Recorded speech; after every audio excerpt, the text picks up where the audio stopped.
Halo guys, welcome back to my channel. Kali ini gue datang dengan video terbaru. Oke guys, jadi di video kali ini kita akan ngebahas iOS 15 teman-teman. Kebetulan di tangan gue adalah iPhone 7 Plus yang mentok di iOS 15. Dan kemarin itu, minggu kemarin kalau nggak salah itu dapetin update iOS dari Apple ya. Karena kan Apple serentak ngasih update iOS mulai dari iOS 12, iOS 15, iOS 16, iOS 18, dan 26 teman-temannya. Nah, kebetulan kalau untuk di iPhone 7 Plus ini memang ngedapetin iOS yang terbaru. Jadi di sini guys kita langsung cek bareng-bareng. Kalau untuk iPhone gue ini sebelumnya kan mentok di 1585 teman-teman. Sekarang itu udah gue update ke 1586. Jadi di sini gue akan share ke kalian sebenarnya untuk iOS terbaru di iPhone 7 Plus ini masih oke nggak sih ya di 1586. Tanpa banyak basa-basi guys, kita langsung bahas bareng-bareng teman-temannya. Let's go. Nah, yang pertama-tama kita langsung masuk dulu di sini. Kalau misalkan untuk iOS 1586 ini itu besarnya tuh kecil banget teman-temannya. Di sini cuma 154,4 mega dan di sini ditulis update provides important bugs, fix dan recommended for all users teman-temannya. Jadi memang tidak ada perbaikan yang gimana-gimana atau fitur-fitur terbaru yang disematkan oleh Apple di 1586 ini, tapi lebih ke untuk memperbaiki bugs-bugs yang ada di iPhone kita, iPhone jadul tepatnya teman-temannya. Dan juga memang ini sangat direkomendasikan untuk semua pengguna iPhone. Dan di sini gue lebih menekankan ke security update-nya teman-temannya. Nah, jadi di sini guys gue pengen share ke kalian yang pertama-tama kita kan masuk dari sisi baterai. Jadi kalau untuk sisi baterai sendiri dari iPhone 7 Plus gue ini tidak mengalami penurunan sama sekali guys ya. Di sini kalau untuk baterai masih tetap di angka 100% karena gue jujur baru aja ganti baterai iPhone 7 Plus ini pas pertama kali gue beli iPhone ini teman-temannya. Nah, jadi guys di sini kemudian kita lanjut ke bagian iPhone storage guys ya. Jadi di sini kita masuk ke bagian general kemudian ke bagian iPhone storage. Nah, di sini yang bisa gue konfirmasi ke kalian untuk dari besarnya sistem data teman-temannya, kita cek bareng-bareng dulu guys. Ini dia lagi ngeloading seperti ini, maklum ya iPhone jadul. Nah, di sini guys kalau misalkan untuk sistem datanya ini kan lagi ngebaca nih. Nah, kalau untuk iOS-nya sendiri itu 8,1 GB. Ini nggak terlalu beda jauh dengan iOS sebelumnya teman-temannya. Ini kalau nggak salah sama-sama 8 GB doang, 8 GB juga teman-temannya. Nah, sekarang dia lagi ngebaca sistem data nih teman-temannya. Kita tunggu sebentar dulu guys. Oke guys, jadi sini udah kebaca sistem datanya 5,74 GB dan menurut gua secara pribadi lebih kecil daripada iOS sebelumnya, karena iOS sebelumnya tuh kalau nggak salah sistem datanya di angka 6 GB-an lebih teman-teman, hampir 7. Nah, di sini gua bisa konfirmasi ke kalian kalau misalkan untuk iOS dan sistem datanya ini memang storage-nya lebih kecil, size-nya lebih kecil. Ini yang gua rasakan di iPhone 7 Plus gua teman-teman ya.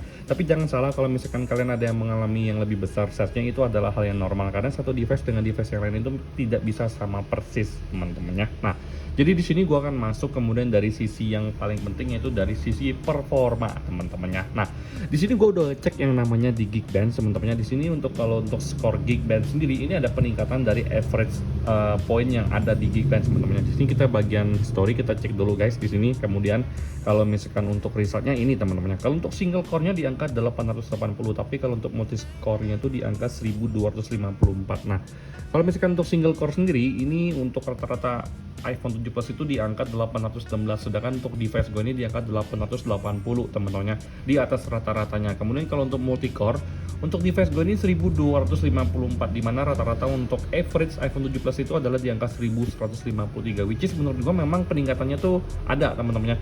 Kalau misalkan di iOS sebelumnya gue rasa peningkatannya nggak terlalu setinggi ini, tapi memang untuk skornya agak lebih rendah ya dibandingkan dengan 1586 ini. 1586 ini menurut gue skornya yang paling tinggi yang pernah gue tes di iPhone 7 Plus gue ini teman-temannya. Nah, kemudian di sini gue pengen ngajakin kalian untuk ngebahas sebuah topik yang sebuah aspek yang sangat-sangat penting untuk kalian ketahui dari sisi baterai.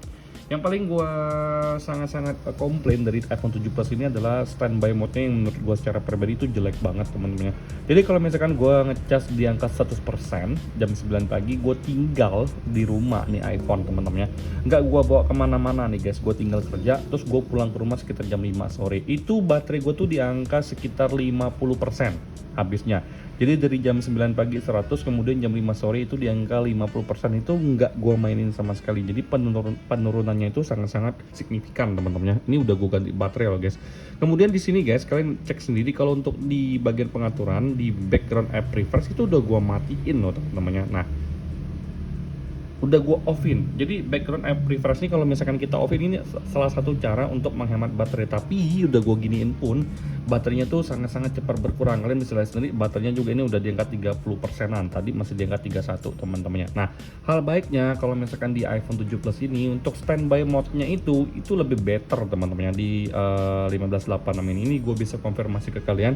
Dari jam 9 pagi 100%, kemudian sampai jam 5 sore itu baterai gue masih di angka 68%, 65 sampai 68%. Jadi untuk standby mode-nya itu memang dia ada sedikit peningkatan yang menurut gue secara pribadi better dan gue suka banget guys ya. Tapi kalau misalkan untuk dipakai ya iPhone 7 Plus ini baterainya memang udah sangat boros banget sih teman-temannya. Kalau kalian tanya ke gue solusinya apa, mungkin next time-nya gue akan pesen baterai double power langsung gue pakai di iPhone 7 Plus ini teman-temannya. Sekarang kita masuk dari sisi penggunaan sosial media. Menurut gue secara pribadi untuk penggunaan sosial media sehari-hari gue masih sangat nyaman dengan iPhone 7 Plus ini. Karena mostly HP yang paling gue pakai banyak untuk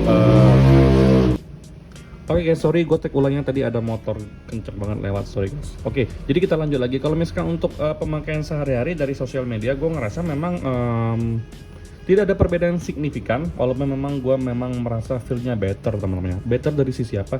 Betternya dari sisi loading feeds,